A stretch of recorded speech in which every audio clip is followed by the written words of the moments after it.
I'm Tom Lord-Alge. I'm here doing a master class. So I've really spent time over the 15 years that I've been using Pro Tools to really learn the program, because I never knew if at one point I may not have a console. Because again, the state of the recording industry has changed so much over the past 2 decades. You know, we've seen a lot of recording studios in the United States close, and you know, now I own my own SSL, so it's not an issue. But over the past 15 or 17 years I've been using Pro Tools, it was important to me to become proficient in it, and just in case I didn't have a console. So I spent a lot of time and energy learning the program and learning how to work it, that if I needed to mix within the box, that I can mix within the box. So I can show you a session that I did with an artist named Dave Kerzner, and it was a demonstration that I did for a company called IK Multimedia. And we're going to open up that session. I'm going to walk you through some of the things, and it's a completely in-the-box mix, and it sounds freaking phenomenal. So let's take a look at that session. So let me tell you a little bit about the artist. The artist I'm going to show you. His name is Dave Kerzner. He's a dear friend of mine, and he's a very talented musician, songwriter, singer, and keyboard player. The session that we're opening up is a song called Stranded that I mixed in 2017. I mixed it in Pro Tools, and I mixed it also on my SSL 4000 G+.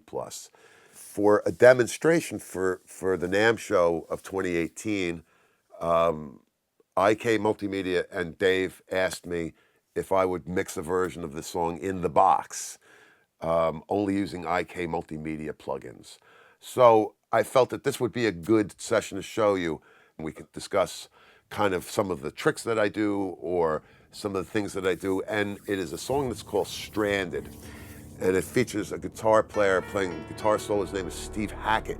Steve Hackett was the original guitar player in Genesis during the Peter Gabriel era. And he also did the first two albums that Phil Collins sang on in 1976, called Trick of the Tail, and an album called Wind and Wuthering, which was done in 1977, one of my idols. So what you're hearing now is Stranded mixed in the box using all IK Multimedia plugins.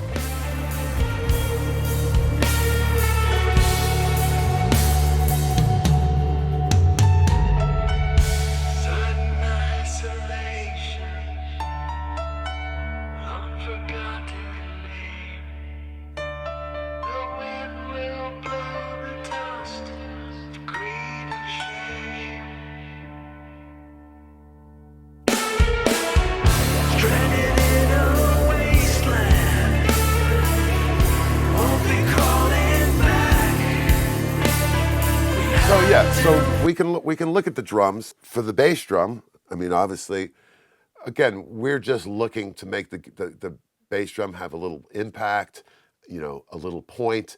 So for this, we have a bass drum in mic, you know, obviously the close mic, you know, which I'm really just kind of using for the snap. And on this one, we have, you know, again, we're using the T-RackS. This is the T-RackS British channel, and this is an emulation of the SSL 4000. So it's actually quite good. And you can see we're adding a bit of 6K for the point, and a significant amount of bottom, because I felt that it just needed to have some of that bottom, you know. And I'm probably doing a similar thing to the bottom, to the out mic. If we go to the out mic again, it is the British channel. Oh, and yes, we are adding quite a bit of compression. You know, on the close mic, not so much so. You see the ratio is 1.9 to 1, so it's not a very high ratio, okay? But it's just enough to level it out a little bit. And then when we look at the out mic, you know, the out mic would have a fast attack, and I'm going for a vibe on the out mic. So you can see on the out mic, I'm adding a lot of 3K, okay? So what I'm trying to do with the out mic, there's a knock, if you hear that kind of 3K knock.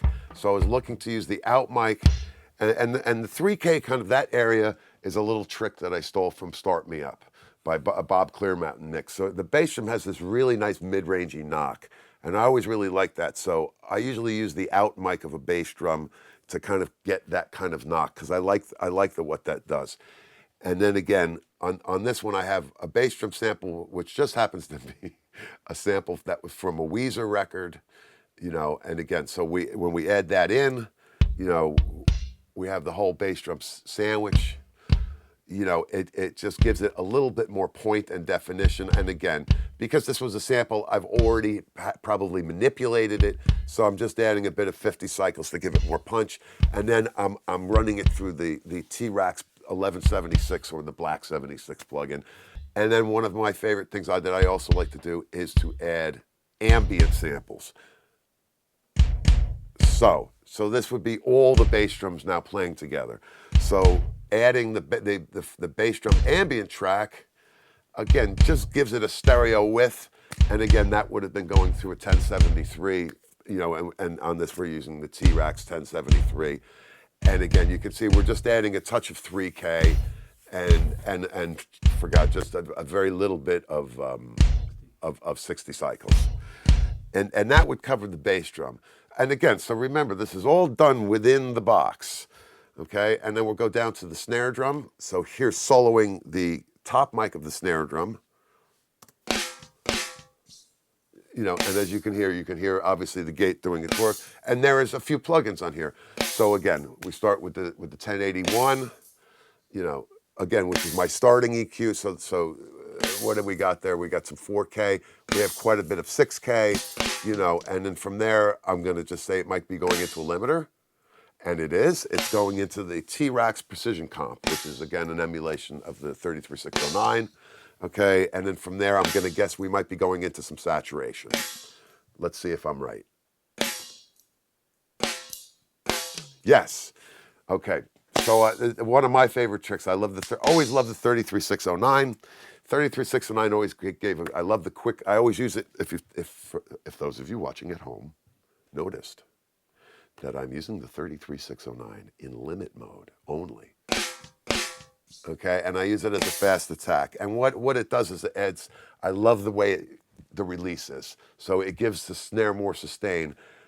In fast attack, it's still a touch too transient for me. So I add a saturation program. And this was the one that I chose to use, was the T-RackS Saturator X. And the fourth plugin is, yes, it's just a little, actually the fourth plugin is my de-esser trick. Okay, so it is actually is not finishing equalization, it is de-essing. So what I felt is when he was hitting his hi-hat, so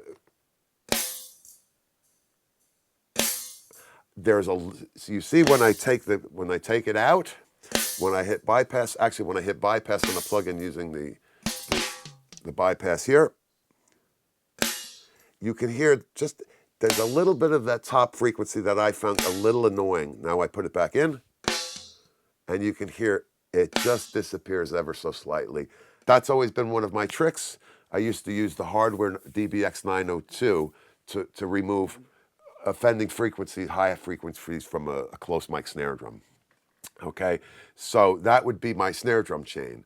And again, look, you guys are going to rewind this, and you're going to try all these settings, and you're going to get different results. Everything is different. Use your ear. Just make it sound great.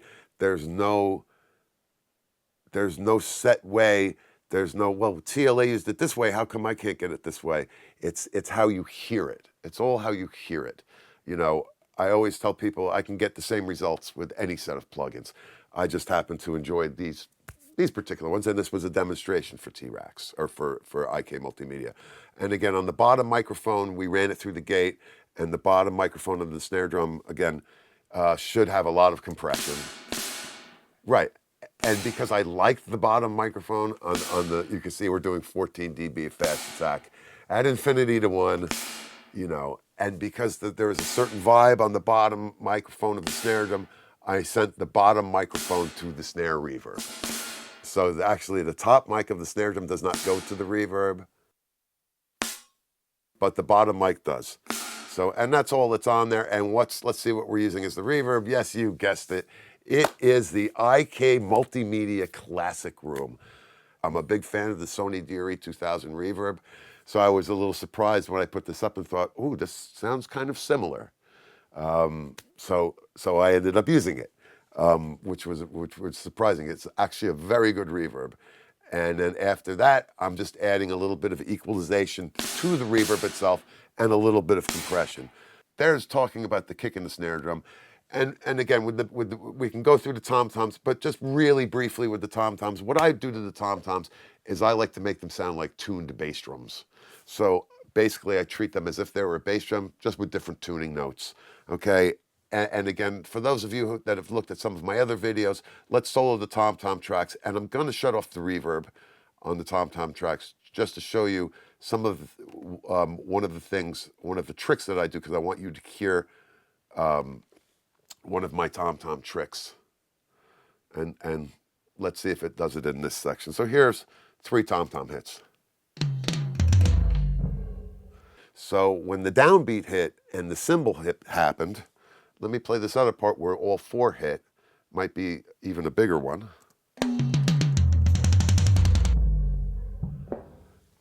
You noticed that for some reason, all of a sudden, the cymbal didn't become an issue. So I don't know how many of you out there have had an issue when you're equalizing your tom-toms, that when you hit the downbeat, when the drummer hits the downbeat, all of a sudden this beautiful sounding tom-tom makes your cymbal sound like shit. Okay, so this is the trick. So once again, listen to it again. The trick is very simple. All you do is use an equalizer and use it in Audio Suite, and literally at the cymbal hit, just roll the top end off. And this way you get to keep the sustain of the tom-tom without having the cymbal. Because most people cut it off on the downbeat, and you lose the sustain, and it sounds unnatural. So now let's hear what we did with the reverb. Again, the reverb is going to be, and again, we'll look at the toms. I can tell you, oh, okay, so on the tom-toms, we just used some program EQ and probably some compression. There you go. So it was 1176s. And again, just the emulation of the API graphic EQ. It just happened to be what I used on these mixes when I did the mixes. I've always been a big fan of graphic equalizers. It's kind of the first piece of equipment I ever bought was the Sound Craftsman, as I said earlier, the Sound Craftsman Dual 10 band. They're just really easy to work. It's like boom, they're kind of dummy proof. Whereas the parametric equalizers, you can get a little bit more fine tuning into it. But for this, I just felt they worked really well. So when we turn the reverb on, it gives it a nice sound. So we can sit here and go through everything that I've done on the rest of the drum set, but the rest of the stuff you all know about. It's going to be compression, equalizer. So let's take a listen to the whole drum set. I have the whole drum set soloed, and we're going to take it right from that drum fill. So now the whole drum set sounds like this.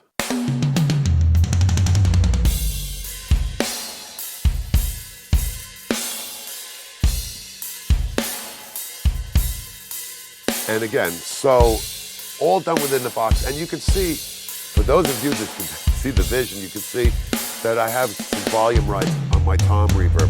I really liked what the tom reverb was doing, and I didn't want to change the sustain, so I felt that it sounded best if I just faded out on some of these fills. So you can see I did do some automation on the tom-tom fills to make it work in the song. On its own, it sounds fine. In the song, I felt that with that extra bit of sustain without that fade, I preferred it with the fade, so I ended up keeping it with the fade. So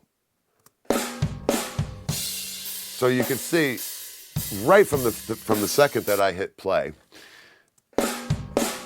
you see a big level jump. So I do it quite often where on big drum fills, I'll take room mics and I may, just flood it up a little bit, or turn the volume of just the room up for some of the drum fills. And I see that on this particular song, there's no exception, that I did it certainly on that part there. And if we looked at the automation, let's say, yeah, you can see there's automation in there. And you can see on a lot of the fills, I actually put automation moves in. And what I was trying to achieve there was, again, just to create some more space around some of the tom-tom fills. And again, just to make them sound bigger. So on the rooms, again, I'm going to say that we probably have the SSL. Yeah, we have the British channel, the T-RackS British channel, which is the SSL emulation. And that is going into, and again, it's just, you know, on this particular one, I see that I'm trying to get some cymbals, some of the cymbal ambience to come out. So I'm adding a bit of 13K, which again is a little unusual for me. I normally don't go up that high, but maybe, you know, I was looking just to get some ambience. You know, maybe I felt the cymbal sounded too direct, and I want to get some of that ultra high end to come out of the room mics, and we'll see what they're doing there. I'm sure that there's some. Yeah, I say we're not really tapping the compressor that hard. And then on the, after that, right, because I'm not really using the compressor because I'm going through the 1176. So that's why. And that kind of covers the drum set. And then so in the box, when we go back to soloing the whole drum set, the one thing that I didn't show you, that I should show you, because I'm sure that you're all very interested, because you're all going, yeah, but I see a drum sub. I see that your drums are coming out of a sub. Yeah, you got me.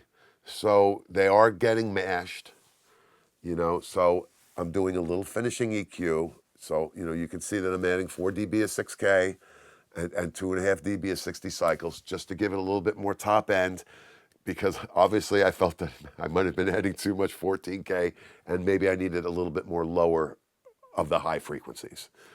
So again, was my finishing EQ. Very similar to what I would have done on a console.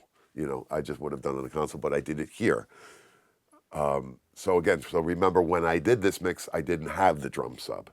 I had an SSL. So, but on this I used the drum sub, and then we finish it off again by putting it through the T-RackS bus compressor, which again is the emulation of the solid state Logic. You know, and as you can also see, I am not afraid to mash it. So we're looking at a high dB of compression at a very low ratio. So although I am doing 12, you know, banging 12 dB of compression, it's done at a low compression ratio. And I'm adding a bit of the grit. So let's see what it sounds like if I take it out.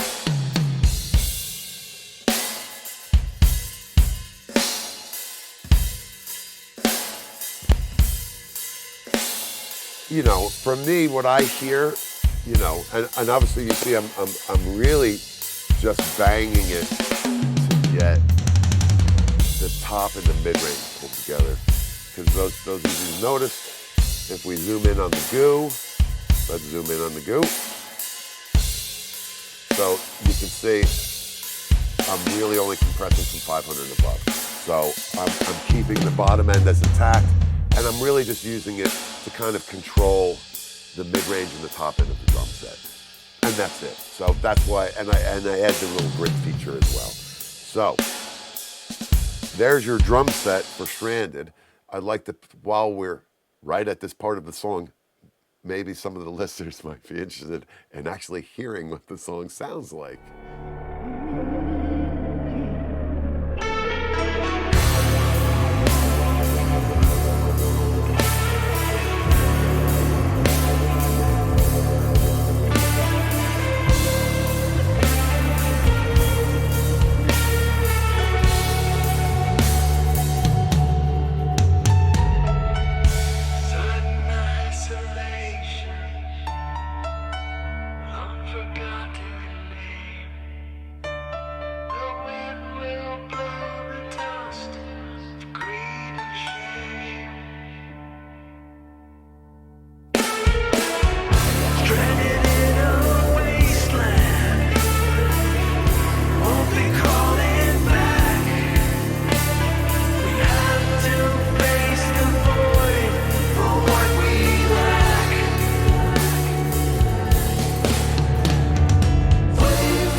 So one thing, now that we've walked through the drum set and we've walked through the individual components of the drum set, and you've heard and saw some of the spank that I was doing and some of the compression that I was doing in the drum set, I bet you're all kind of interested is what's on my master fader. It's interesting because I hope that you all feel that this mix sounds really good, because I think it sounds pretty darn good for an in-the-box mix. And this is everything you're hearing. We're not using this console whatsoever. As you can see, it's all in the box. And some of you might be thinking, wow, there's only one plugin on the master fader. What plugin is that? Well, as you can see, you got it. It's the IK Multimedia 1. This was something that was new to me, and it was new for me for this demonstration. And this has become a plugin that I've absolutely fallen in love with. It's a mastering plugin, and I think that it replaces the 5 plugins that you're all using on your master fader. In my opinion, if you're using more than 2 plugins on your master fader, there's something wrong with your mix. But I was shocked at how wonderful this plugin is and how versatile it is. And this is the only plugin that I'm using on the master fader, and I think it sounds absolutely magnificent. Let's go to the spot where Steve Hackett plays his solo. And what we'll do is we'll do a little experiment where first we'll listen to what Steve is doing.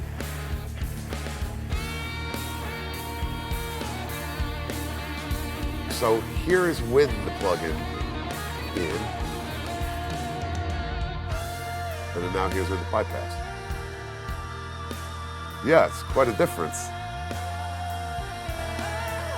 You know, not only does it add, obviously, the volume that we're all looking for, and again, I keep the volume at a reasonable level. I mean, we're hitting at the peak, certainly, but it certainly is by no means brick-walled. Again, let's bypass it. Right, so it's quite a noticeable difference. So that's what we're using on the master fader, and that covers us digesting and talking about Dave Kerzner's Stranded. So I'd like to thank you all for taking time to take a look at this. And once again, I'm Tom Lord-Alge from the Abbey Road Institute here in Paris, France. Bonsoir.